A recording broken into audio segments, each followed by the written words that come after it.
When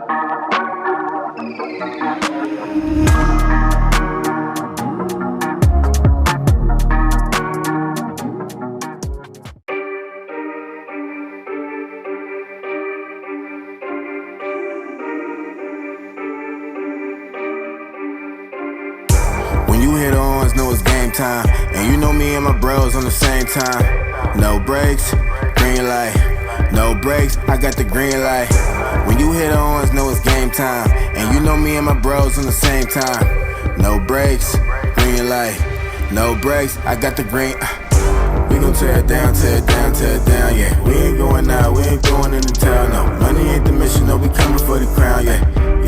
Yeah, we coming for the crown. If we going out, then we going out loud, eh. Putting on the show, young man, take a bow, eh. Even under pressure, they ain't never had doubt. But if we gon' do it, gotta do it right now. What's good, New York Giants fans? Your boy Unpopular Opinions Sports, aka NYG 22. Back up in the building here today. Want to get into a little Giants conversation. A lot of news been going on in the NFL. A lot of news concerning the New York Giants. So just want to kind of give my little recap on everything. But before I do that, please like the video. Please, if you're feeling froggy, share the video. And if you really dig what I'm putting down, hit the notification bell so you get notifications every time I'm dropping a new video. We will be getting back to our live stream schedule starting next week.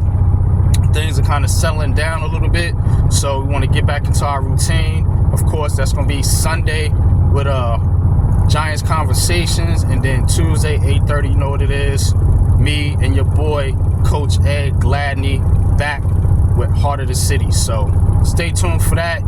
And but let's get into it, man. So New York Giants, let's just start with the players that left that ain't here no more. So we'll get into that, and then we'll get into the additions and what it means for this upcoming draft for the New York Giants. So starting with Saquon Barkley. Saquon Barkley, of course, signed a deal with the Philadelphia Eagles. So yep, Saquon Barkley is now a Philadelphia Eagle. And yeah, I said it right. Saquon Barkley. And the thing with Barkley is, Barkley said he wasn't about the money, but at the end of the day, he was about the money.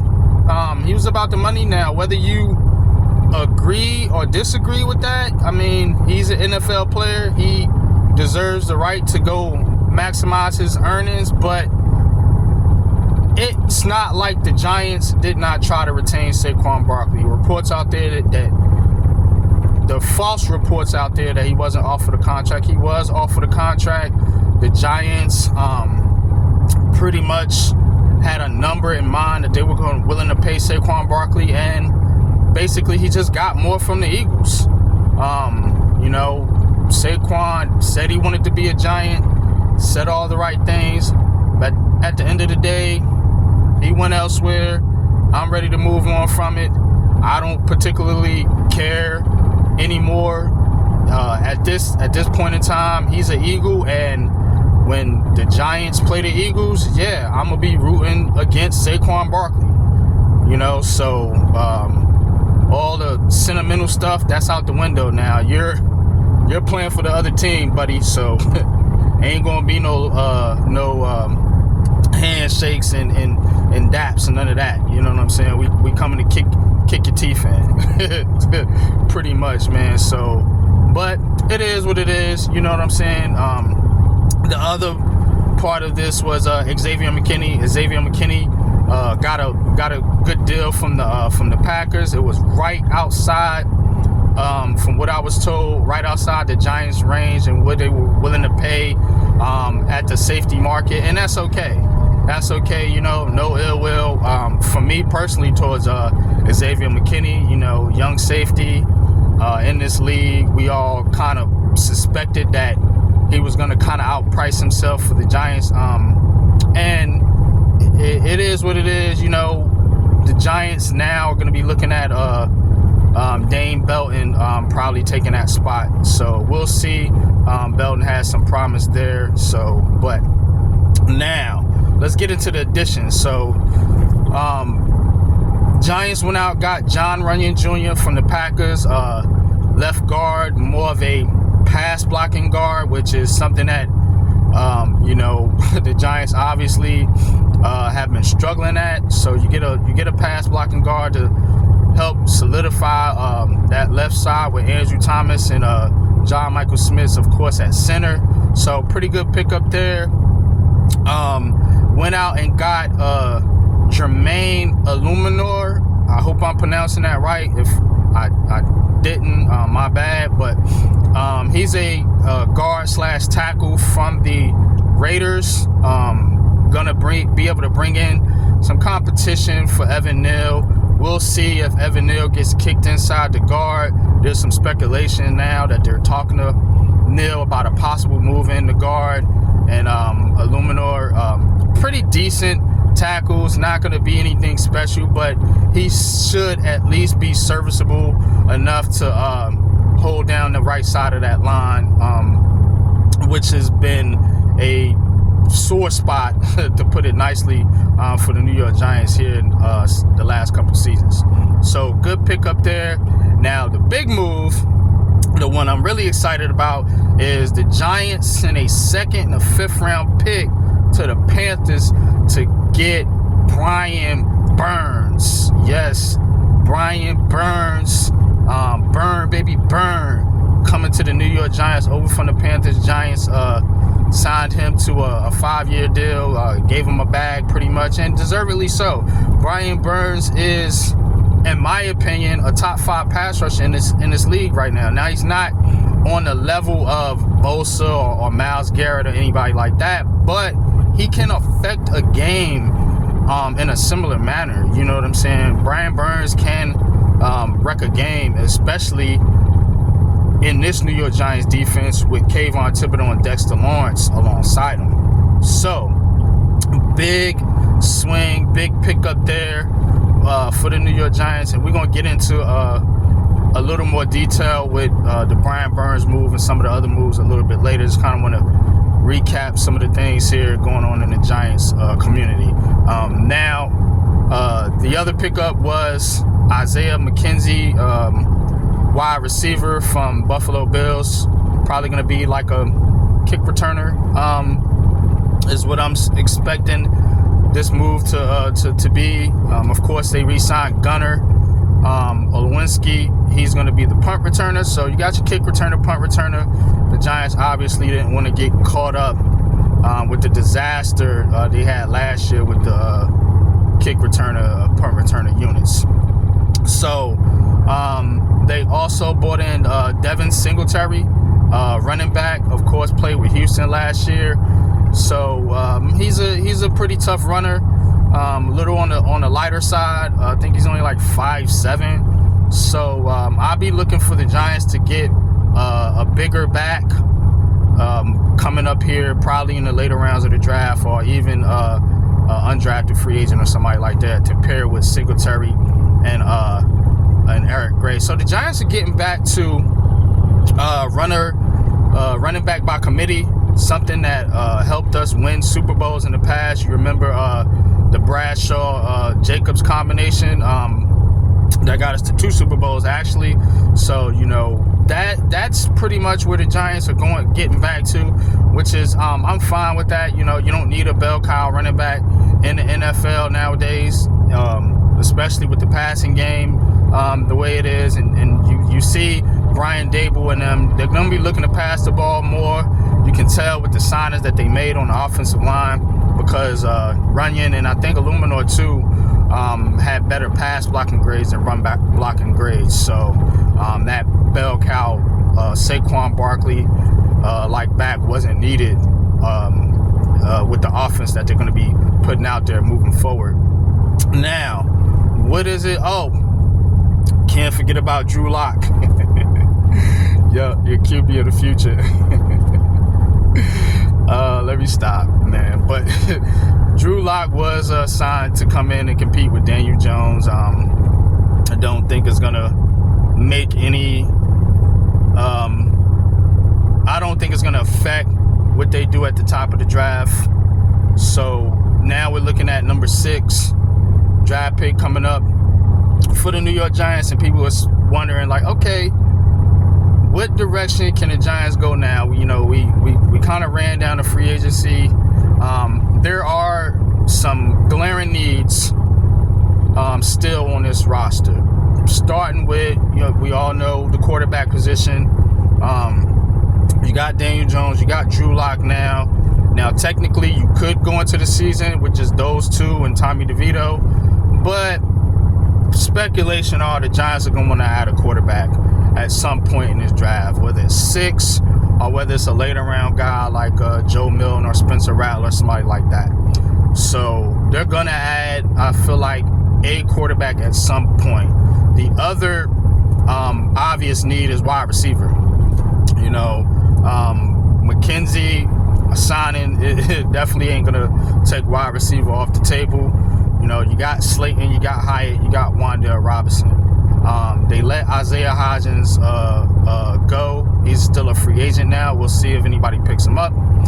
But so you're pretty thin there, just from a body standpoint. You know, you need a couple more pieces there, and of course the Giants longing for that number 1 wide receiver since OBJ departed or was traded. So that's an obvious need. And the other big one is a second cornerback. CB2 right now, you got Nick McLeod. And I like Nick McLeod. It's not a bad player, but we definitely don't want to go into the season banking on Nick McLeod to hold down that spot opposite of Deonte Banks. So those are the big needs right now that the Giants still have on their roster. Free agency and the roster, of course, is still fluid. Things are still happening. So we'll see if they get a veteran on the cheap to come in at any of the spots that I mentioned. You know what I'm saying? At a receiver, cornerback, or quarterback. Darren Waller, we don't know what's going on with Darren Waller. The Giants did add 2 tight ends in free agency, 2 blocking tight ends. That would be Chris Manhertz and Jack Stoll. So you get 2 blocking tight ends. Of course, you still got Daniel Bellinger. Believe Lawrence Cage is still on the roster. So if Waller retires, there's speculation that he might. If he does retire, you're gonna probably need to bring in another tight end, a receiving tight end. I like Daniel Bellinger's skill set, but he's not shown he can be that every down day tight end so far. You know, had a little bit of a regression last year, but of course there's still talent there. But he's gonna need some help. The 2 guys you brought in, don't see them really being assets in the passing game. So those are the obvious needs. You might want to add to the defensive line too to get Dex some help. You need that pass rushing 3 tech to go alongside Dexter Lawrence. They should be looking to add to that group as well. Of course, you still got Jordan Riley and DJ Davison on the roster. Now, what are they going to do at 6 now? I'm going to put out a mock draft here, probably here in a day or 2. So be on the lookout for that. It's going to be of course, I put out my pre-combine mock. This is going to be the post-combine, post-free agency mock draft. We got a little bit more clarity on the possible direction the Giants could go. And to me, it comes down to quarterback or receiver, pretty much, at that top spot. You could go corner. Not a fan of it. You took Deonte Banks last year. You also got Trey Hawkins. You got some corners on the roster. Aaron Robinson, of course, hasn't been able to stay healthy. So you could go that route. You could go O-line. Not a fan of that either. Put a lot of resource in the O-line. in free agency and in the draft already. Let's coach these guys up, see what we got. I'm probably going to be leaning receiver, me personally. I think the talent's going to match the pick. I think if you take a quarterback like J.J. McCarthy or Michael Penix at 6, probably going to be a reach, to be honest with you. It's going to be a reach to take the 3rd or 4th best quarterback on the board at number 6. So now people are going to say, well, NYG, well, what are we going to do at quarterback then? We take a receiver. You still can go the trade route. You can take your 2nd round pick. Try to move up. You know, it kind of hurts because the Burns trade, you gave up your highest 2nd round pick. So now I think you're stuck with number 47 in that 2nd round, which was the Seahawks pick that you got in the Leonard Williams trade. So you could stay pat at that spot and just take a swing on Spencer Rattler, somebody like that, in maybe the 3rd round. But I will say this: if a QB drops to 6 and they are absolutely 100% sold on that quarterback, go ahead and take him. Go ahead and take him. Whether it's Jaden Daniels or Drake May or J.J. McCarthy, if they're absolutely sold, just because I'm not sold on those quarterbacks doesn't mean the Giants aren't sold on those quarterbacks. Doesn't mean that they don't have one of those guys at the top of their board, you know. So right now it's all speculation, but today, from everything that's went on, I think bringing in a Rome Odunze or Malik Neighbors, or hell, maybe get lucky and Marvin Harrison Jr. drops in your lap at 6. I think you cannot pass up a talent like that to reach for a quarterback. That's just my personal opinion. But, of course, my opinions, unpopular as they may be, you know, aren't necessarily facts. But that's just how I feel right now. And we'll see what we can do with this mock draft coming up. Maybe the Giants can trade back, pick up some extra picks, still get a quarterback, still get a receiver. That's still on the table too. Vikings are a possible trade target. They picked up an extra pick, so they now got 11 and 23, I believe. So you could probably trade back with the Vikings, maybe the Saints, maybe the Broncos, a couple other teams, Raiders, also looking to pick up quarterbacks possibly. But that's going to be all for this episode of Giants Conversations. Again, please like, share, subscribe, and until next time, y'all, I gotta roll, so peace.